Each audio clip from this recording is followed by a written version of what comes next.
네, 안녕하세요. 오늘은 캐나다가 이민하기 좋지 않은 나라인 이유에 대해서 얘기를 해보려고 합니다. 제가 지난번에 다른 비디오에서 캐나다가 이민 오기 좋은 나라인 이유에 대해서 말씀을 드렸는데, 꼭 좋은 점만 있는 건 아닙니다. 이민이라는 과정이 굉장히 이제 삶에 있어서 큰 이벤트이기도 하고, 저도 나름 힘든 시간을 겪었기 때문에 왜 이민 오기 좋지 않은 나라인가에 대해서 한번 말씀을 드려보려고 합니다.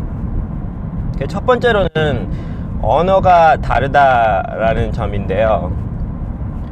예, 그거는 뭐 굉장히 어떻게 보면은 누구나 다 알고 있고 굉장히 당연한 얘기 같지만은 이게 생각보다 굉장히 큰 부분인 것 같더라고요. 제가 처음에 왔을 때 커피숍에 가가지고 커피 주문하는 것조차도 굉장히 힘들었거든요. 그렇다고 제가 뭐 영어 공부를 안 했던 사람도 아니고, 영어에는 쭉 흥미하고 관심을 가지고 이제 공부를 해왔던 사람이었고, 또 한국에서 직장 생활을 할 때, 외국 사람들도 많이 만나고, 그래서 나름 영어는 어느 정도 하지 않나라는 뭐 그런 생각이 있었는데, 막상 캐나다 와가지고 커피 주문할 때 진땀을 빼고 나니까 정말 이게 쉬운 문제가 아니라는 거를 실감을 하겠더라고요. 지금은 이제 시간이 많이 흘렀고 직장 생활도 하고 해서 직장 생활 하는 데는 전혀 어려움이 없고, 그 다음에 뭐 필요한 말 뭐 다 할 줄 알고 하지만은, 그래도 이게 모국어가 아니라는 점은 굉장히 때때로 이게 힘들 때가 많더라고요. 특히 제가 처음에 직장을 잡을 때는 정말 언어의 장벽이 정말 엄청나게 크게 느껴졌습니다. 그래서 이 언어에서 오는 불편이 생각보다 되게 컸고, 그 다음에 뭐 지금은 크게 불편함 없이 살고 있지만, 그래도 이게 모국어만큼 편해지지는 않을 것 같다라는 생각이 들어요. 아무리 직장 생활할 때 문제도 없고 뭐 영어만 쓰는 친구도 생기고 이렇게 하지만, 또 그래서 여기 오래 사신 분들은 농담 반 진담 반으로 여기 캐나다 이민 생활을 오래 하게 되면은 한국말도 못하게 되고 영어도 못하게 된다, 뭐 이런 말씀을 많이 하시는데, 그것도 되게 맞는 말인 게, 저는 어떻게 그게 가능한가라고 생각을 했는데, 벌써 제가 느끼는 게 뭐냐면은, 아무래도 이제 캐나다에 살다 보면은 여기 주변에 이 사회에 대한 얘기를 많이 하게 되고, 제가 쓰는 단어나 표현이나 그런 것들이 이제 아무래도 영어 위주가 되잖아요.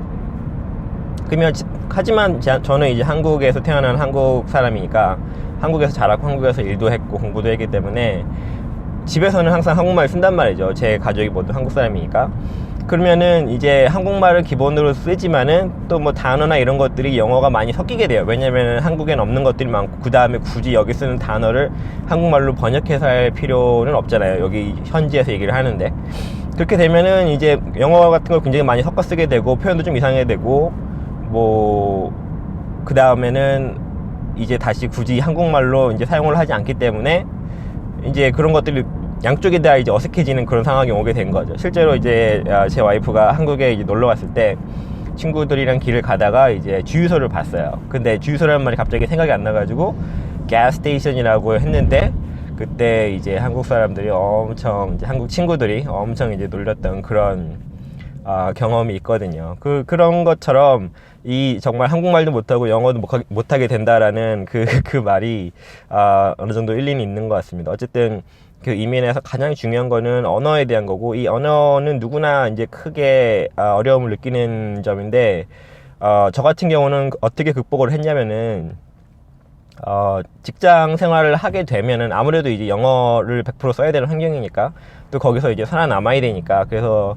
뭐 자의반 타의반으로 이렇게 제 영어가 더 나아지게 됐거든요. 하지만 이게 정말 엄청난 노력 없이는 되지 않는 거기 때문에, 진짜 이 언어에 대한 어려움은 충분히 예상을 하고 오셔야 될 것 같습니다. 이게 뭐 하루아침 해결되는 문제가 아니라, 이거는 평생 여기서 살아가면서 느껴야 되는 거거든요. 예, 그래서 그 점을 첫 번째로 말씀을 드리고 싶습니다. 그리고 두 번째는 이제 문화가 다르다라는 점인데요. 이것도 뭐 어떻게 보면은 이 문화가 다르다는 게 이제 이민의 이유일 수도 있고, 많은 사람들이 이제 한국에서 어떤 점에 만족하지 못해 더 좋은 이제 환경을 찾는 거니까요. 하지만 이 문화가 다르다라는 것도 언어가 다르다는 것처럼 이게 상당히 이게 큰 장벽입니다. 이게 뭐 좀 가벼운 예를 들자면은, 제가 처음에 이제 여기서 취직을 했을 때, 저는 한국에서 일을 했었기 때문에 이제 한국의 그런 직장 문화가 그대로 이제 익숙해져 있잖아요. 저한테는 습득이 돼 있잖아요. 그래서 처음에는 이제 제 매니저가 저한테 말을 할 때마다 제 책상에 와서, 제 데스크에 와서 얘기를 할 때마다 저는 자리에서 일어났거든요. 왜냐면 한국에서는 그렇게 해야 되잖아요. 상사가 네 자리에 와서 얘기를 하는데 네가 앉아 있으면은 그거는 뭐 예의에 어긋난다, 이렇게 저는 배워왔고, 저 스스로도 그게 맞다라고 이제 생각을 하고 있었기 때문에 일어났죠. 하지만 이제 여기서는 사실 그렇게 상사한테 그렇게 필요 이상으로 그런 존경, 예의 이런 거를 보일 필요는 없기 때문에 몇 번 보더니 제 모습 하지 말라 그러더라고요. 그래서 저도 그때 좀 느낀 게, 이런 게 문화의 차이라는 거구나 라는 점을 느꼈고, 물론 여기서도 이제 자기 보스에 대해서는 예의를 갖춰야 되고, 뭐 그 다음에 존경심을 없더라도 가끔가다 보여야 되고, 뭐 이런 게 있긴 합니다. 하지만 그래도 한국만큼은 아니거든요. 이런 문화적인 차이들이 거의 모든 면에 있다고 보면은 돼요. 그래서 저희가 한국에서 배웠을 때는 뭐 이렇게 편지 같은 거, 이메일 같은 거 쓸 때도 뭐 dear 이런 식으로 막 쓰는데, 사실 일상적인 이메일 쓸 때는 그런 식으로 쓰는 사람이 아무도 없거든요.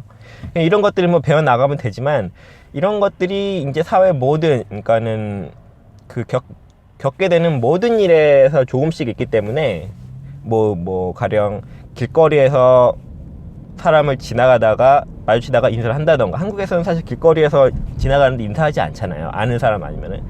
근데 여기서는 잘 몰라도 다 인사를 해야 되고, 그 다음에 그런 게 사실 생각보다 굉장히 처음에는 불편하고 어색하고, 그런 것들이 사회 모든 부분에 다 있거든요. 그거를 이제 본인이 직접 경험을 해가면서 깨닫고, 그 다음에 그거에 맞춰 나가야 되는데, 이걸 사실 뭐 얘기를 들어가지고 다 할 수 있는 건 아니거든요. 그렇기 때문에 그 과정이 굉장히 길고 시간이 걸립니다. 그래서 그게 사실 그런 점에서도 오는 어려움이 꽤 많고, 뭐 나중에 시간이 지나면은 어느 정도는 익숙해지고 어느 정도는 포기를 하고 뭐 이런 식으로 돼가지고 적당히 타협이 되지, 그게 또 100% 이렇게 그 내재화 되지는 않더라고요. 저 같은 경우도. 그래서 그거를 제가 두 번째 어려움으로, 좋지 않은 이유로, 캐나다가 좋지 않은 이유로 꼽고 싶습니다. 사실 뭐 제가 말씀드린 첫 번째나 두 번째, 이거는 한국 이외의 나라로 이민을 가신다면은 어디에서나 겪어야 되는 문제고, 그래서 사실 꼭 캐나다에 한정된 문제라고 할 수는 없지만, 저는 이제 사실 캐나다가 주된 경험이기 때문에 제 경험에 비춰서 말씀을 드렸습니다. 그리고 세 번째 이제 세 번째 포인트는 처음부터 다시 시작해야 된다라는 겁니다. 그래서 이게 무슨 말이냐 하시겠지만은, 가령 이제 한국에서 이민을 오시는 분들은 대부분 어느 정도 뭐 직장 생활도 하시고, 어느 정도 커리어도 있으시고, 어느 정도 사회적 지위도 있으시고, 뭐 이런 점들이 있잖아요. 그래서 이민을 올 때도 뭐 자연스럽게, 내가 한국에서 이 정도 했으니까 캐나다 가서 뭐 이 정도 비슷하게 수입을 갖게 되고, 뭐 직장을 갖게 되고 이러면은 이렇게 해가지고 이렇게 살아가면 되겠다, 뭐 이런 식으로 이제 어림잡아서 계획을 이제 세우고 캐나다로 오게 되시는데, 그게 잘 안 될 때가 많아요. 그러니까 처음부터 다시 시작해야 된다라는 점은 그런 가정이 잘 예상대로 안 될 때가 많다라는 거죠. 가령 예를 들어서 저 같은 경우도 처음 와가지고서는 한국에서 제가 직장 생활을 5년을 했거든요. 그러니까 그 5년을 한 직장 생활이 있으니까, 경험이 있으니까, 그 경험을 바탕 삼아서 뭐 비슷한 레벨로 이제 내 커리어를 이어나가야겠다라고 처음에는 대충 생각을 했지만 그게 이렇게 말처럼 쉬운 게 아니더라고요. 물론 그게 불가능한 건 아닙니다. 그게 가능한 사람도 제가 많이 봤고, 하지만은 그게 되지 않는 경우를 더 많이 봤기 때문에 말씀을 드리는 거거든요. 가령 또 제가 이전에 알고 지내던 분 중에 한 분은 이제 국내의 외국계 기업에서 중견 간부까지 일을 하고 오셨던 분인데, 그런 동종업계, 그런 경력을 살릴 만한 그런 일을 찾지는 못했습니다. 그래서 한국 업체나 이런 소규모 한국 그런 관련 업체에서 일을 하게 되는 거 봤는데, 뭐 그게 물론 나쁘다는 건 아니지만은 제 생각에는 그렇게 커리어 전환을 하기까지에는 아마 많은 고민이 있으셨을 걸로 생각을 하거든요. 왜냐하면 본인이 하던 일이 한국에서도 꽤 지위가 있고, 꽤 나름대로의 수입도 괜찮고 나름대로의 지위가 있던 일인데, 그거를 버리고 만약에 한국에 있었다면은 이 비슷한 동종 업계나 아니면은 뭐 같은 업계에 있는 업체로 이렇게 좋은 조건으로 갈 수도 있었던 그런 상황인데, 캐나다에 옴으로 해서 그런 기회 자체가 다 없어지고 어떻게 보면 처음부터 다시 시작해야 되는 상황이 올 수도 있다라고 그런 상황이 되는 거거든요. 그래서 제가 말씀을 드리는 겁니다. 저 같은 경우도 제가 이제 1년 동안 캐나다 처음 와서 구직 활동을 했거든요. 근데 그 구직 활동을 할 때 잘 안 되다 보니까는 점점 제 기준이 내려가더라고요. 이게 처음에는 이제 저도 제 전공 그리고 제 경력에 맞는 직장들을 찾아서 이렇게 지원을 하고 입사 지원하고 했지만, 나중에는 뭐 정말 돈 벌 수 있는 거라면은 뭐든지 이제 해야겠다라는 그런 생각이 들었고, 뭐 한때는 여기 이제 캐나다에 있는 팀 홀튼이라는 커피숍이 유명한데 거기라도 일단 들어가서 직장 잡을 때까지 일을 해야 되나, 뭐 이제 물론 그게 나쁜 방법은 아니, 그게 사실 좋은 방법이라고 생각을 하긴 하는데, 하여튼 그런 생각까지 들었습니다. 그리고 뭐 또 다른 커리어를 체인지를 해야 되나, 실제로 막 다른 업계에도, 경력이 필요 없는 다른 업계에도 막 지원을 하기도 했었고, 제가 좀 더 아마 힘들게 경험을 겪은 걸 수도 있긴 하지만, 그런 식으로 뭔가 이렇게 기존에 갖고 있던 거를 다 버리고 처음부터 시작을 해야 될 경우도 있습니다. 사실 그런 경우가 좀 더 흔한 것 같고, 이렇게 한국에서 바로 와서 같은 본인의 커리어를 연결해서 가는 부분은 사실 그렇게 쉽게 만날 수는 없는 것 같더라고요. 예, 그래서 그게 이제 세 번째 이유가 되겠습니다. 예, 그래서 뭐 좋은 점도 5가지 말씀을 드렸고, 그 다음에 나쁜 점도 3가지 말씀을 드렸는데, 사실 너무 장밋빛 전망만 가지고 오시지 않는다면은, 그리고 어느 정도 준비가 돼 있으시다면은 사실 뭐 못할 건 없다라는 생각이 들지만, 그래도 마냥 쉽지만은 않다. 이제 그렇게 그 점을 말씀을 드리고 싶었고, 제가 이제 경험한 바로는 이런 점들이 오기 전에 알았으면은 굉장히 좋은 저한테 도움이 되지 않았을까 싶어서 이렇게 정리해서 말씀을 드려봤습니다. 예, 감사합니다.